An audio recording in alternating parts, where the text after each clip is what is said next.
paz do Senhor, meu querido, minha querida, tudo bem com você? Que bom que nós estamos aqui. E estamos aqui para dar continuidade ao panorama bíblico. E hoje, com a aula de número 4, onde vamos falar da criação do céu, da terra e dos anjos. E para isso, eu gostaria que você pegasse sua Bíblia, o seu caderno, né? E se você desejar o material dessa aula, é só entrar em contato conosco, né? E abre sua Bíblia no capítulo 1 de Colossenses, no versículo 16. Amém?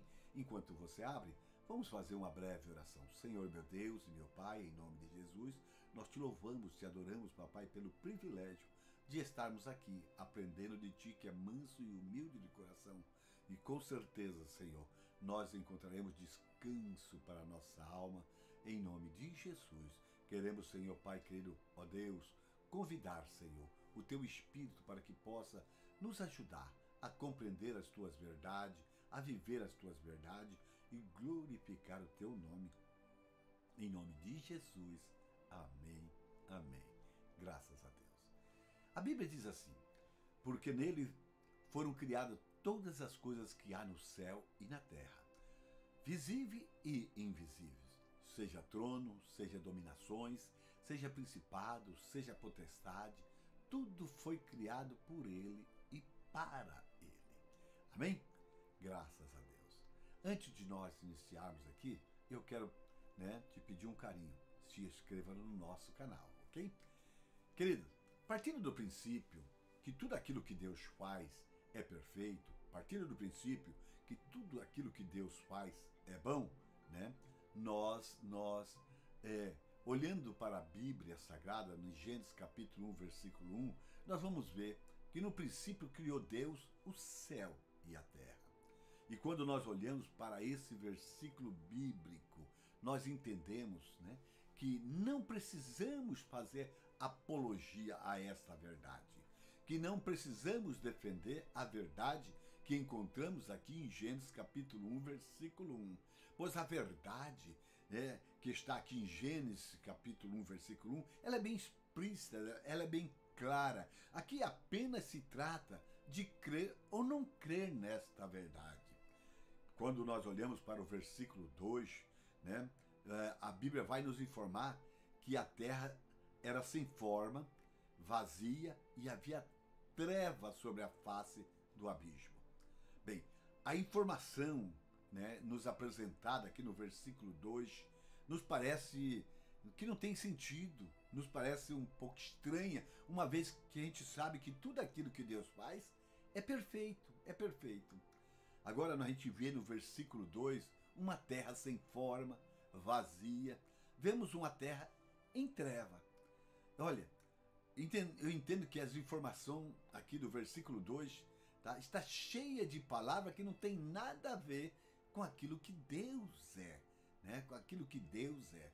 Mas graças a Deus, que no meio desse caos que inicia aqui o versículo 2, nós vamos ver que o Espírito de Deus pairava sobre a face das águas. Queridos, nós sabemos que em Deus não existe treva. O evangelista João vai falar a respeito da fala de Jesus em João 8,12, quando Jesus diz: eu sou a luz do mundo. O evangelista João também vai falar a respeito de Deus na primeira carta de João, no capítulo 1, versículo 5. E ele escreve assim: e esta é a mensagem que dele ouvimos e vos anunciamos, que Deus é luz e não há nele treva nenhuma. Querido, nós entendemos que Deus é perfeito e que tudo que ele faz é perfeito.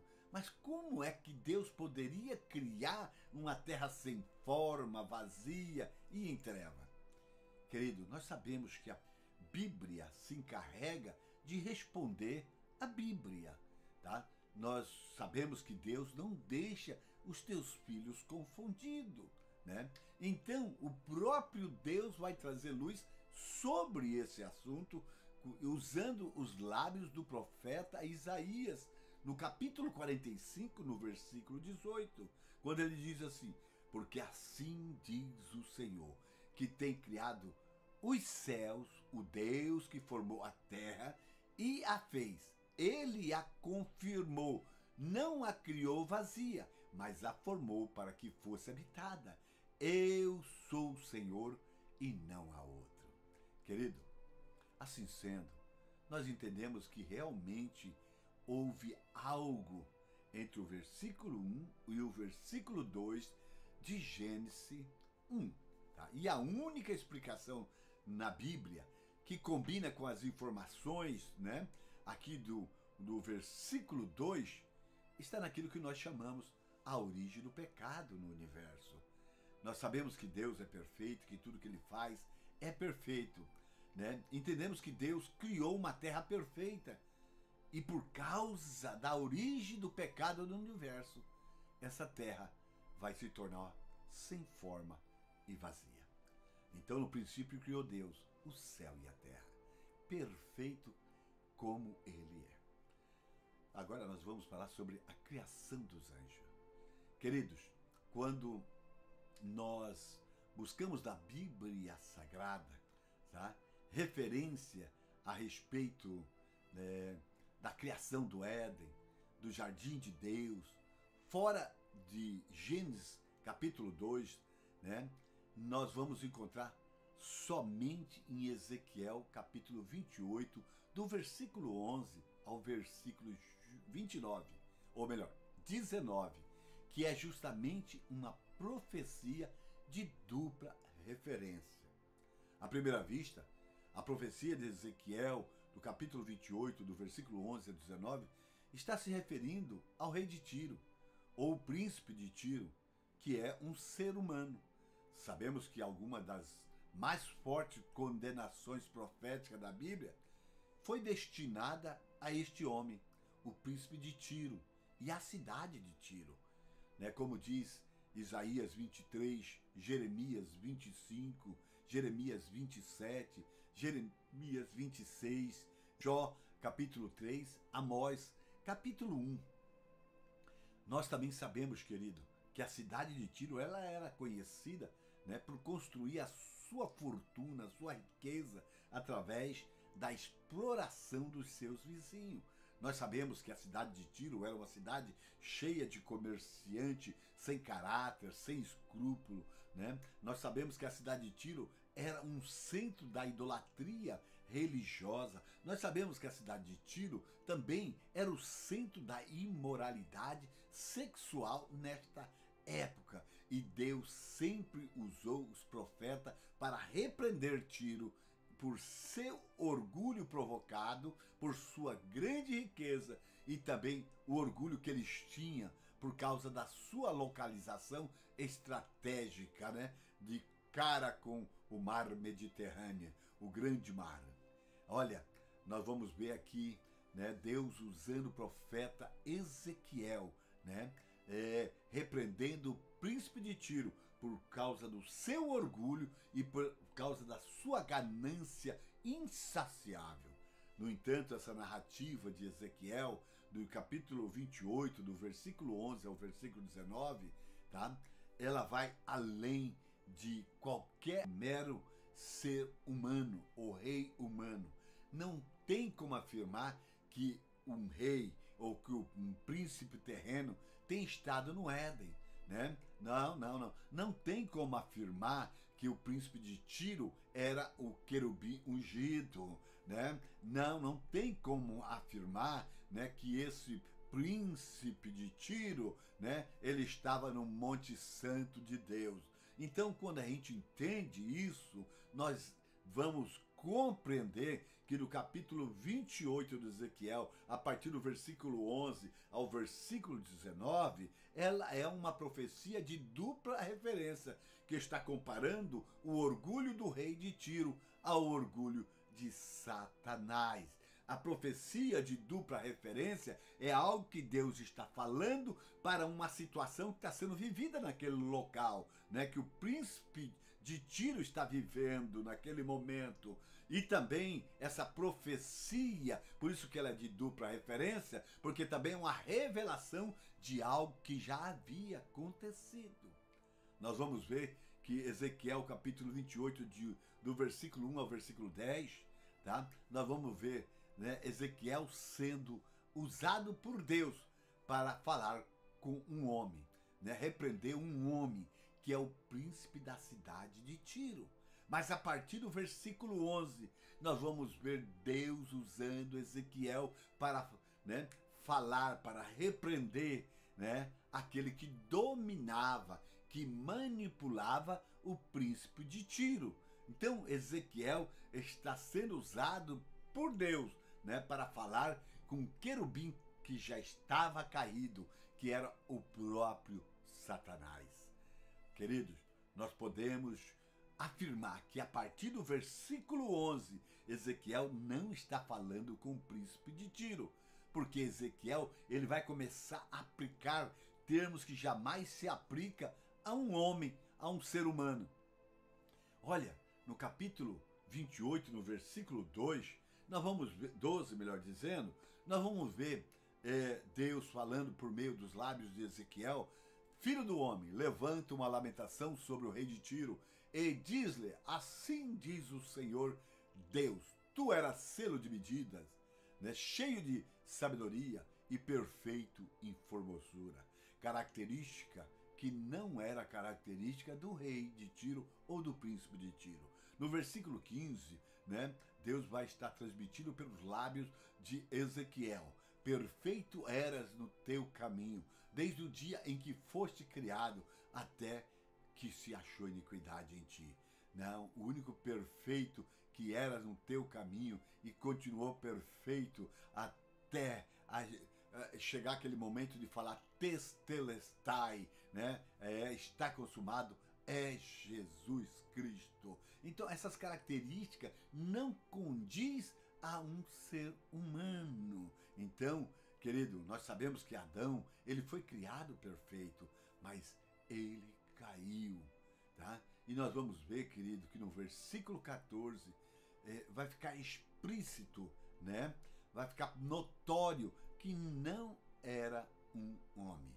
Quando diz assim: tu eras querubim ungido para cobrir. Querido, Ezequiel, no capítulo 28, do versículo 11 ao versículo 19, nós temos a revelação da criação de Lúcifer. Nós temos a revelação da queda de Lúcifer. Nós temos a revelação do final de Lúcifer. Ou melhor, Deus criou Lúcifer, né? E por causa do seu pecado de rebelião, se tornou Satanás, o adversário. Mas esse nome, Lúcifer, querido, ele veio da tradução da primeira Bíblia que foi impressa, a Vulgata Latina, né, escrita, né, em latim. E justamente Isaías, capítulo 14, no versículo 12, quando ele é apresentado da seguinte maneira: estrela da manhã, filha da alva. Então, querido, Lúcifer é uma palavra que diz que é aquele que carrega a luz. Então, Lúcifer não é um nome bíblico, mas didaticamente nós entendemos que ele era aquele que carregava a luz. Por isso nós vamos encontrar, né, algumas versões com o nome de Lúcifer, pessoas dando o nome de Lúcifer, né, porque é aquele que carregava a luz, é a alva, né, a estrela da manhã ou filha da alva. Amém? Queridos, nós encontramos no verso 13, né, o termo jardim de Deus, tá? Estivesse no Éden, jardim de Deus.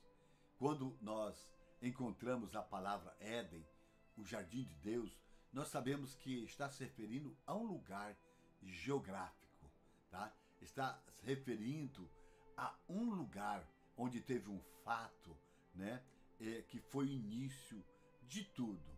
Então está se referindo a Gênesis capítulo 1, do versículo 3 ao versículo 31, onde nós vamos encontrar a narrativa da criação da terra, como nós conhecemos hoje. Está se referindo a Gênesis capítulo 2, do versículo 1 a 27, onde nós vamos encontrar a narrativa detalhada, né, da criação do Jardim do Éden na sua forma totalmente vegetal. Querido, tá? A gente sabe que existe muitos anjos criados por Deus. O livro de Apocalipse vai dizer milhares, de milhões e milhões, ou seja, miríades e miríades. Ezequiel 28:14 diz que essa criação era um querubim, tá? A Bíblia, querido, ele revela a existência de diferentes tipos de anjo, arcanjo, serafim, querubim, mas pouco é relatado, né, de uma forma mais detalhada a respeito da criação dos anjos. Mas a Bíblia vai descrever a criação, né, de um querubim, tá? E desse que tem tudo a ver com o homem, que tem tudo a ver com a terra. A palavra de Deus, querido, vai revelar que Lúcifer, ele tinha uma cobertura, né? Ele era coberto por pedras preciosas, né? Vai revelar que os instrumentos musicais, no dia em que ele foi criado, né, as pedras e os instrumentos foram preparados. Esse querubim, queridos, andava sobre as pedras afogueadas. Quando nós vemos a cobertura desse querubim, tá? Esse querubim ungido, ele tinha uma cobertura de 10 pedras preciosas. Fica destacado algo interessante aqui, tá? O Éden mineral. Querido, também podemos entender que em Gênesis 1:1 está embutido a criação dos anjos, em conjunto com a terra, né, com o céu, né, em sua forma totalmente mineral. No dia em que fosse criado, foram preparados. Ou seja, porque foram criados todas as coisas que há no céu, na terra, visível e invisível, né? Seja trono, seja dominações, seja principado, seja potestade, tudo foi criado por ele e para ele. Queridos, os querubins, tá? Esse ser, ele possuía ornamentos, instrumentos musicais. Eles são seres angelicais da área da adoração. A Bíblia, na tradução revista e corrigida, né, da Almeida, é a Bíblia mais fiel, né, a respeito desse assunto, que ele vai dizer: a obra dos teus tambores e os teus pífaros estava em ti. Ou seja, os instrumentos estão nele, em Lúcifer. Assim sendo, nós entendemos, né, o quanto Satanás explora a área musical, pois ele sabe como a música afeta o ser humano. Queridos, a Bíblia vai dizer que ele foi criado como um querubim ungido para cobrir. Ungido significa, né, exatamente, tá, alguém escolhido, alguém separado, alguém especial. Tá? Ungido significa, né, que alguém tem uma posição de destaque, uma posição de chefe, uma posição de comando. E neste caso, esse querubim ungido, ele comandava o louvor, a adoração diante de Deus, Queridos, no Velho Testamento, somente os profetas, os reis, os sacerdotes, e que eram pessoas ungidas. O óleo da unção era trazido em um chifre, tá? E este óleo era derramado sobre a cabeça da pessoa que era escolhida. Esse óleo era um símbolo do Espírito Santo. Esta pessoa que foi separada por Deus, foi ungida por Deus e agora está na mão de Deus para executar um ministério especial. Ungido para ser profeta. Esta pessoa vai ser a boca de Deus na terra diante do povo. Ungido para ser sacerdote.